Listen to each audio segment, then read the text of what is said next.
राजस्थान कांग्रेस की तस्वीर बदल रही है। जी हाँ, सचिन पायलट कुछ बड़ा करने वाले हैं।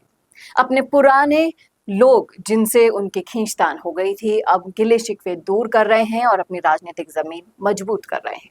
जी हाँ, सही सुना आपने।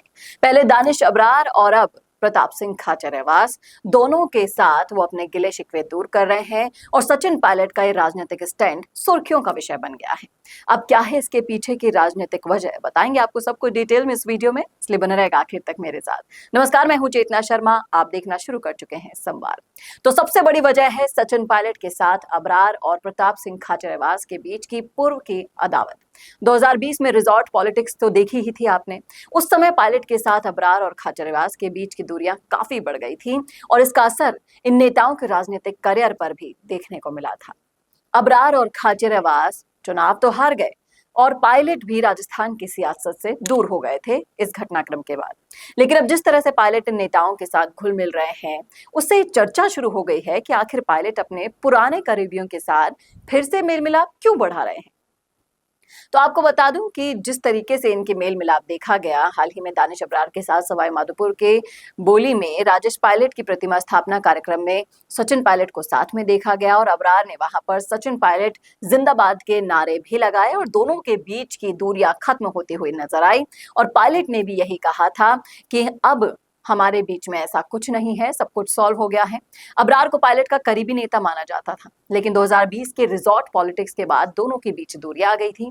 पायलट समर्थकों का कहना है कि जब सचिन ने मुद्दों को लेकर गहलोत सरकार की घेराबंदी की तो अबरार पलटी मार गए थे और अबरार इसके बाद पायलट कैंप से बाहर हो गए थे।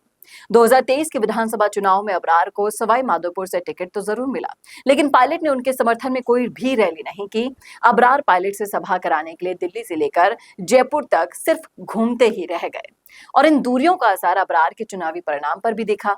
अबरार सवाई माधोपुर सीट पर बुरी तरह हार गए, वो भी तब जब ये सीट गुर्जर और मुस्लिम बाहुल्य है और हार के बाद से ही अबरार राजनीतिक नेपथ्य में चल रहे थे।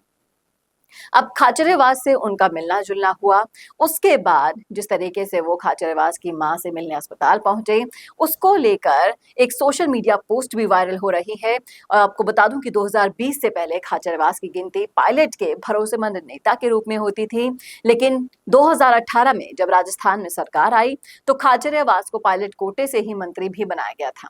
उन्हें पावरफुल परिवहन विभाग की कमान दी गई थी, लेकिन 2020 में जो रिजॉर्ट पॉलिटिक्स हुई थी उसके बाद खाचरियावास और पायलट दोनों में दूरियां बढ़ गई थी।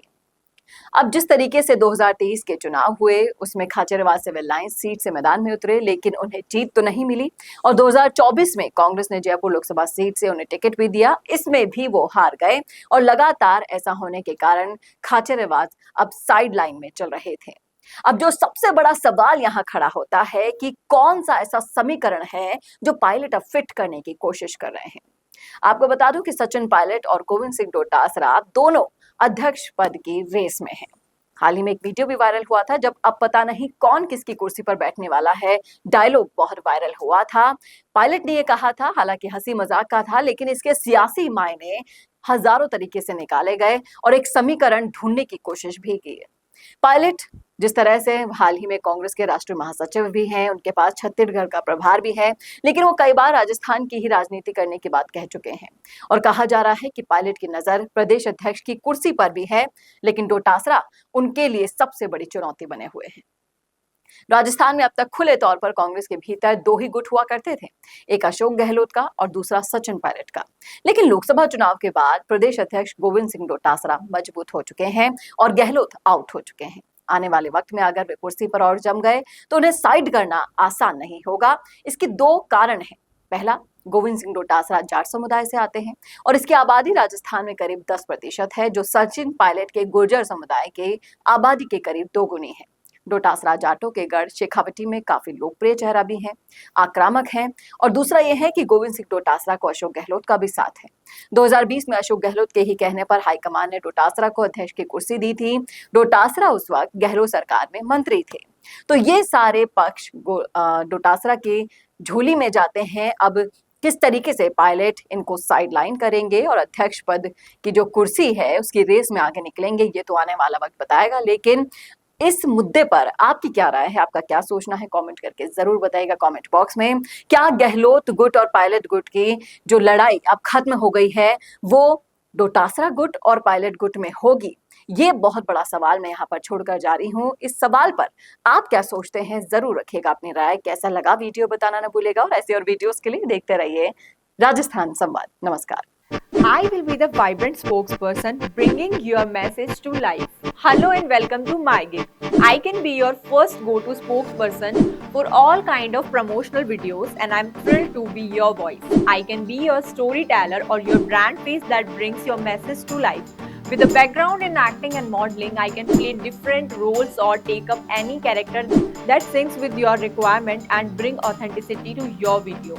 From script writing to shooting in a natural background or on green screen, from premium edits to timely delivery, I am here to help you out in everything. My video characters can connect with your audience and instantly to convey your messages effectively and to leave a lasting impression. So do not wait anymore. Order now and reach out to me on Fiverr and feel free to ask anything before ordering. Thank you.